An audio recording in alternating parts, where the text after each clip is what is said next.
What's up, everybody? Welcome to another episode of the Throws Show. Season 3.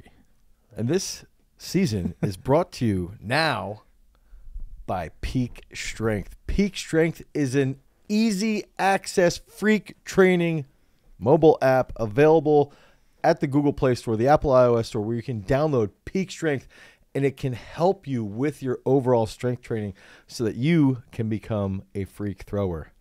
I think the cool thing about Peak Strength is that it's not just some random fitness app, is it? No, it's not. It's an app designed by Trevor and I, really, about how to train, how to, it's everything that we've done here at Garage Strength and how we've worked through, how we program. Everything is built off of what we've done programming-wise for the last almost, I was thinking about this today, I've almost for nearly 2 decades of training now. And so, you can get a workout almost exactly like the same style of workouts that U.S. national champion Sam Mattis gets by downloading Peak Strength today. And you'll get 7 free days of training. The first 5 workouts will be free. So check that out. Head over to Google Play Store, the Apple iOS Store, or peakstrength.app. Yeah. All right, let's get into it. All right. So we've got, this is Alex. This meet was in torrential downpour. Alex went 65-38. For 6th place, which is just ridiculous. Like, is this the highest performing discus competition in a downpour? That is probably, yes, I would say that's likely accurate. And I also believe Alex thinks that this was the 2nd deepest competition ever. Ever. Yeah. He said he thinks last year's final was deeper. Huh. But great comp, 6th place in the rain. Yeah. He's got the London Diamond League coming up July 24th. Is this his, how many Diamond Leagues has he been This was only his first one this year. This was his first one, Yeah. of the year. Yeah, Yeah. okay. Yeah, that's awesome. Yeah, that's a big throw. More big throws. Oh, there's Jaime. And Jaime threw pretty well here. Big rip. Out, zeroing in on that 70-meter line. 60, I want to say it was 67-48, something like that. 67-44. And she was complaining that the circle was extremely slow. 67-44, yep. She was complaining that the circle was slow, and she said it was way too hot, and there was no wind. That's not a bad throw. Yeah, no, that's good. Considering that 67, I mean, that's massive. Like, all things considered, that's far. 67 meters is a far throw. Yeah, that's a bomb. Yeah, that's awesome. That's a season best, right? And she just got, today is her year anniversary for, now she can apply for permanent residency here in the U.S. That's awesome. That's so cool. Yeah, so hopefully that works through, and she at the very least can, I mean, she will be able to, once she gets that, then she can travel overseas. Yeah. Which is good. Good. All right. Darrell went 21-51, and I wanted to bring this up actually from U.S. Nationals as like a recap from USA's. One thing I was happy to see was him. He was like trying to tag throws in that comp, and early on he was attacking like very, very aggressively early on in the meet. So I thought that was something to get big. I think he went like 21-40. I think that's what he ended up throwing, but it was cool to see that, coming back to fruition after those injuries he's been dealing with his pec, and then he had an ankle injury at the Grand Prix in New York. Yeah, I mean, he looks good. I mean, I think that was a serious comeback this year, and I'm sure it's not going to be the last we see of him. Yeah. Zane Weir going 21-74. What a great scream. What a great yell. He's got right. Crazy speed, yeah. Yeah, man. Once again. All right. Initial bets. How many over 22 at the World Championships? Well, I was just thinking that. I'm going, if everybody lines up their peak well, we had 3 Americans go 22, and Joe Kovacs was not one of them. Right, with the 23-meter thrower, not one of them. Yeah, and it's like, if you go through that and then you look at Zane Weir and then you're going, and I know I'm going to forget everybody, but if Darlin's in decent shape, I don't know how he's throwing, but it could be a 22-meter final. Has there been a meet with 5? Because there's been a few with 4. I don't know about 5 recently, but I wonder if there's been one with 5 over 22. Oh, here we go. Dude, Stahl is just on a tear. I would argue that this has been his most consistent season of his career. He's had, I want to say he's had 3 71-meter throwers. There he goes. Yeah. I'm pretty sure he's had three comps over 71. And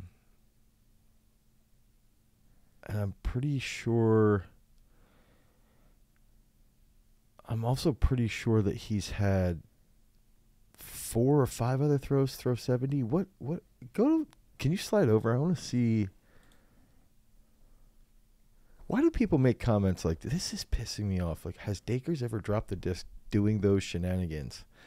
What is the point of that comment? Like, why? Just let the guy get his rhythm. Like, that's how he does his. Like, I don't know why that's bothering me, but I couldn't focus on how many 70-meter throws he's had. This is a dude who's gotten second at world championships. Like, let him go. Sorry, I just had to bring that up. Also, in that comp where Stahl went 71.45, Che went 71.86, which is crazy. Yeah. Yeah. So. How many times a day do you get triggered by comments in social media? I try not to. I try not to. But what's funny is like they don't trigger when they're about me. I'm like, whatever. Yeah, right. It doesn't bother me anymore. It's like when I see other people saying stuff, especially someone like Dakers who's so good, it's like, do you realize how good this guy is? Like, yeah. Like what are you doing? So here's Che's 71.86. Man. This is just wild. Tell you what, I mean, here's a question. Will there be more throwers over 70 or 22? I guess the stadium, the stadium's going to impact that. There's going to be more 22-meter throwers, but it's like if you look at the world list, I mean, I was just thinking about like Lithuania. You look at Lithuania, and they're going to have 3 throwers over 67 there. The 2 Aleknas, and then you've got Gudzius. And then you look at the returning world finalists, Alex from last year, Maddie Denny, Stahl, Peterson, Che. Like, dude, the list is so Lawrence. Like it's just Dakers. It's so deep. It's insanity. And then Roja Stona's throwing 68 meters. It's like this is like a wild time to be in throwing. Yeah. And to be a professional thrower during this time, it's also like the worst time to be a professional thrower. You're like, gosh, how? And it's not like there aren't too many throwers who it's like they're on, their last year. No, these are all like too. Like, yeah. They're going to be around for a long time. Well, I look all at these guys. I think Joe is like so Joe's, I think he just turned 34. And you go, okay, if Stahl, I think, is 30 or 31, that means Stahl's got at least 3 more years, if not more. Mm-hmm. So it's pretty wild. All right, so on to U.S. Nationals here. Yeah, and this was just, sitting there watching, taking it all in. It was like, this was going to be Otterdahl's best throw. I wanted to say, if you don't mind pausing here, when Otterdahl hit his first throw, 21.94, he like stared at it and like shook his head. And Ray Robinson, who's the throws coach at Iowa, turns and he's like, he just shook his head at a 21.94. What the heck? And then he comes back on the next throw and does this. And it's like, okay, like he knows he's in form, right? And I think that's like the boom. Yeah. 22.09, and that's just like the wild part of this whole meet was like then he gets sniped later on. Yeah. And it's just like the entire competition was just freaking crazy. And, 8th place, I think 8th place was 20-30 something to get through. No, it was like 20, like 80 or 90. That was Geist. Yeah, to get through. And then it ends up being everybody through over 21 in the top 8. So.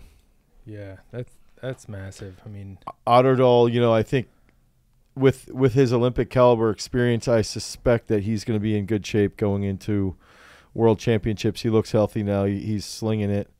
And then Josh comes in, Tunde comes in and just sends it. It's like this was sort of, you could tell after those round 2, round 3, like he was starting to feel it, like he could tag one.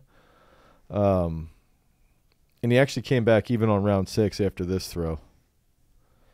I did want to point out too. I jumped out of my seat when I watched this throw. Boom. He's so good out of the back of the circle. I honestly think, Josh, if you could emulate what he's doing, and he taps his chest like, that's what I'm talking about. If you can get as wide as he gets here around that left, boom. He moves so well around his left side. Actually, can you replay that one more time? I wanted to see what he did in the middle there. We should break this throw down. I wish we had a little bit better angle. I was sitting behind the circle, but it was just a tough. I feel like he holds his left arm more level than he did before. He's going to be in good shape. He had some elbow issues, but I feel like he's healing that up. The whole meet was just, dude, it was just crazy. Yeah. Let's see here. So we got Krauser. And I think, so one thing I wanted to bring up also was I took notes, and maybe the audience should comment below on if they would want to see this. I took a video and a note for every single warm-up that Krauser and Joe took. So I sort of like, okay, how do the two greatest of all time, how do they warm up? And I wrote down every single warm-up and I took a video of every single throw. So I wanted to sort of see if anybody out there would be interested in that. Nick Curtis had to throw right after Krauser. I think the interesting part I wanted to share, too, was that Krauser had a couple throws that he was clearly like out of rhythm and was getting frustrated and sort of ticked off. And almost like reversing on the right side of the circle, and you could sort of see that he was trying to find that feeling. But it's like this guy is like trying to find his overall feeling, and he's still throwing 2280 plus. Right. Twice.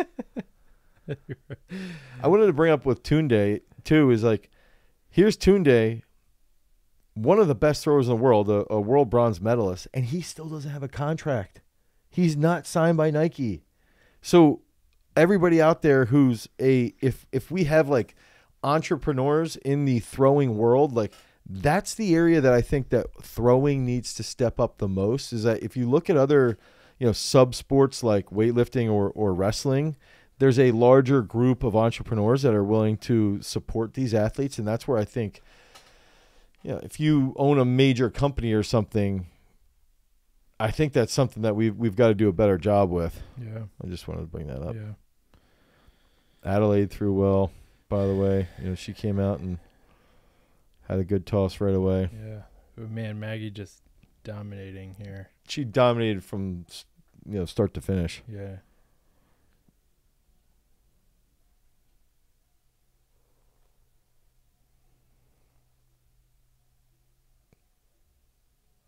Yeah.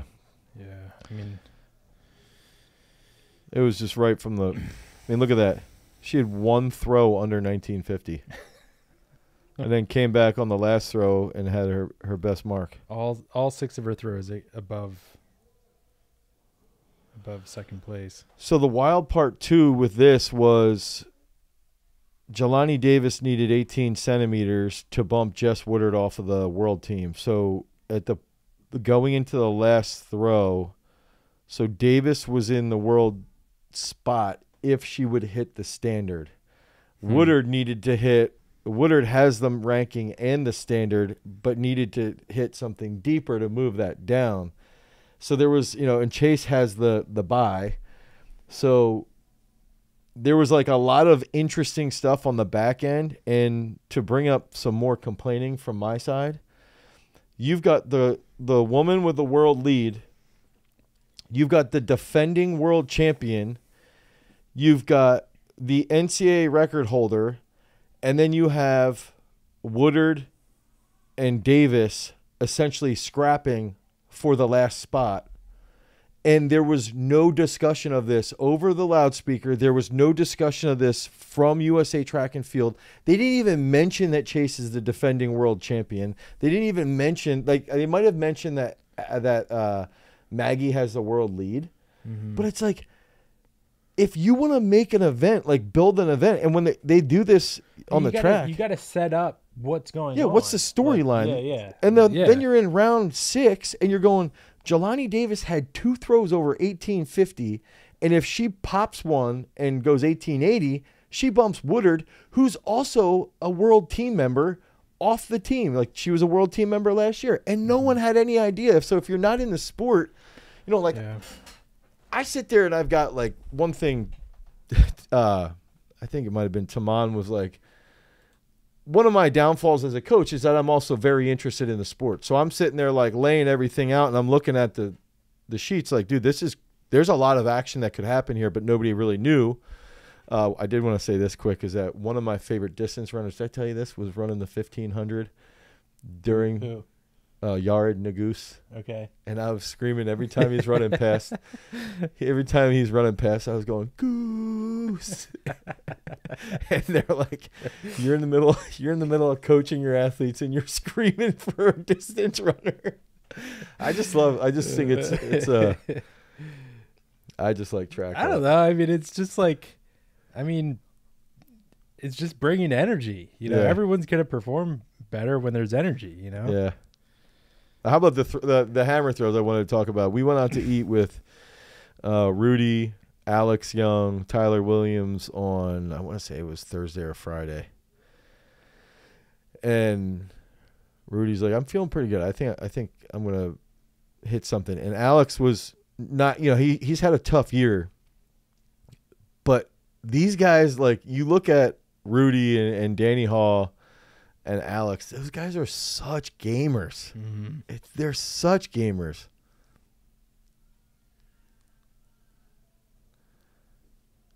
Yep, great toss. I think Rudy's going to pop off here. Yeah. At Worlds, and I think that I'm interested too. Like, I hope Danny Hall is back in good shape. I think the fact that there is about 5.5 to 6 weeks prior, I think that's going to hopefully play favorably for him. Mm-hmm. The women's hammer was another one where it's like, okay, you have a bye, and so you got a bye. You've got Annette, who's made a world team and a world final. You've got Casnavoid, who's a world bronze medalist. You got Deanna Price, a world champion. Brooke Anderson, who's a world champion. So you have so many people gunning for this spot.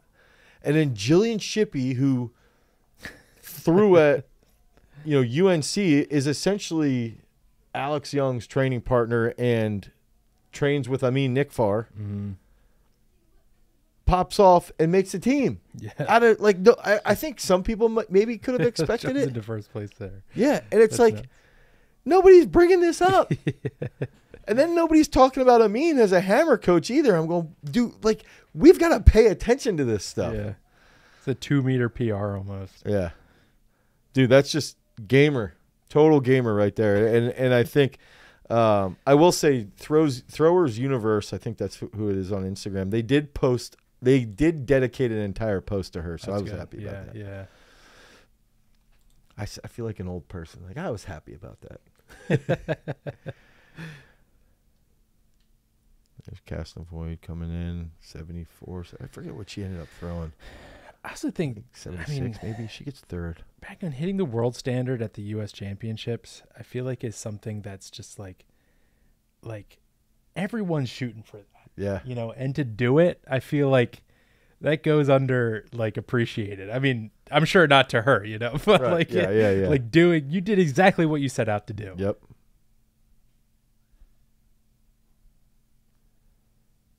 Boom. Yeah, that's big. That was a game. I actually, when I saw that throw, I was forgetting that Deanna had the bye, and I was thinking like, no, Brooke, she just gamed up and made the world team. Brooke had the bye. Oh, sorry, yeah.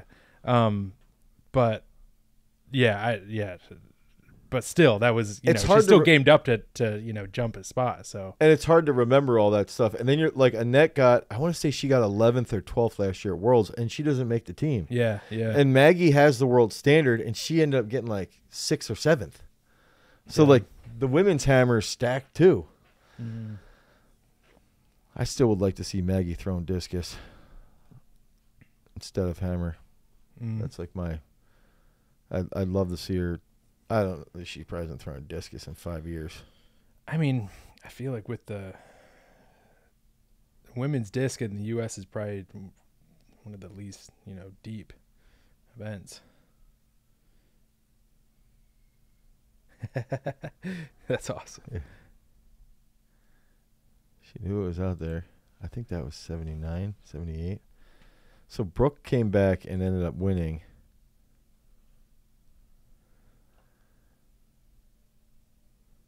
So that's another thing too. It's like, what is Worlds gonna be like? Because then you gotta bring in. I think there's a Ukrainian chick that's thrown pretty well. Now Brooke smacked, not to talk trash, but she did smack the world record, the Polish chick this year in Poland, which was also sort of a statement. Because apparently, I didn't know this, but apparently there had been some trash talk on social media that I have missed out on. But then you're going, Cameron Rogers comes in, silver medalist last year. There's so many people in every event. Yeah. We have Curtis Thompson. Is he in here? Okay, there he goes. 80-92.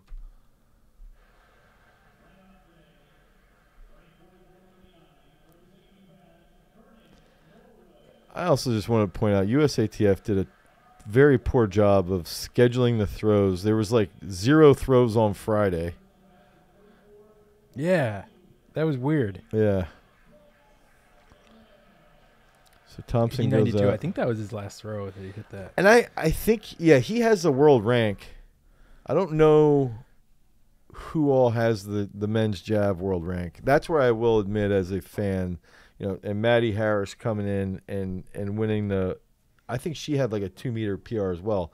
I don't know who's got the ranks in javelin. I need to do a better job paying attention to that stuff.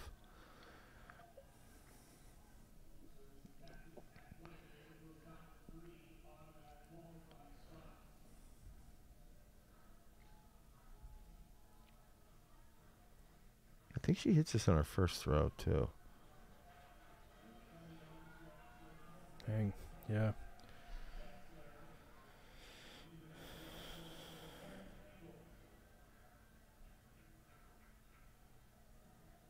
Yeah, I mean all these events I feel like just seeing how they shape up, the world champs. Yeah, so for the women's discus it was interesting with Val came out, I think it was 67 plus 67, 66. Loggy came out, last throw of the meet, and PRs goes 65, 46. An absolutely huge throw. Went nuts. That's awesome. Great celebration. Boom.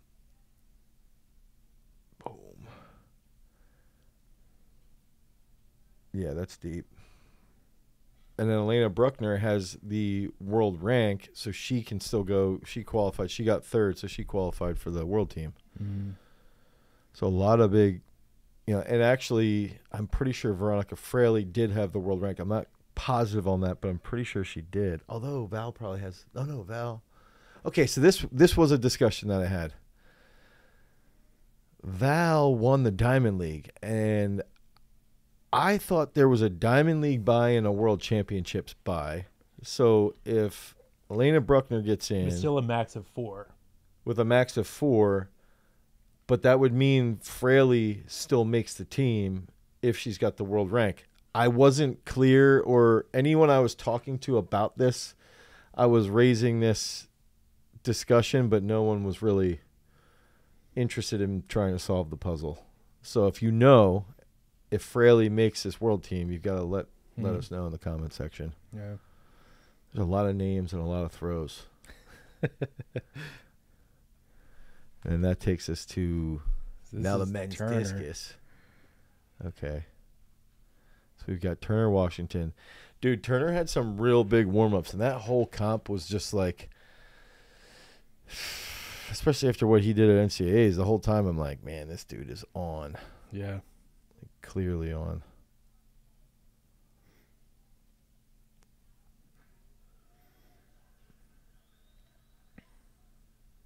Yeah, I mean, he was. So I think that was that round one? That might have been round one.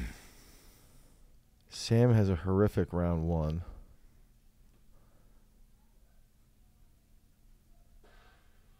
Comes out. I don't think this is going to show it. Oh, so this is Sam's best. There was some back and forth between the two. Sam hit it in round 5.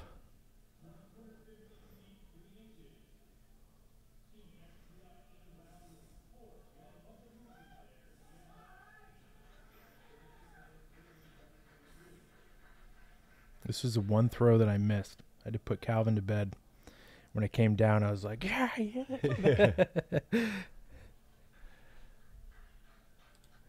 I think the crazy part was Sam had a huge warm up, like a very large warm up. Yeah. And I was like, he's going to come in on that first throw and smack it. And he threw 60, 80, and I was like, what are you doing? But he had said like the release, like on the release, the discus just slipped a little bit. Okay. And he's like, I had no connection on that finish. And then boom. Round 2 is when he went 65, something like that. And that's when he went ahead of Turner. I still feel like he falls off that finish a hair. We should do like a game at some point of compiling throwers' yells. Yeah, that'd be fun. And trying to identify them. I feel like Sam has a very distinct yell, but you also like know, yeah. you know when it's yell, like how good the throw is. That was a good yell. Yeah, I mean that was big. I mean it was good.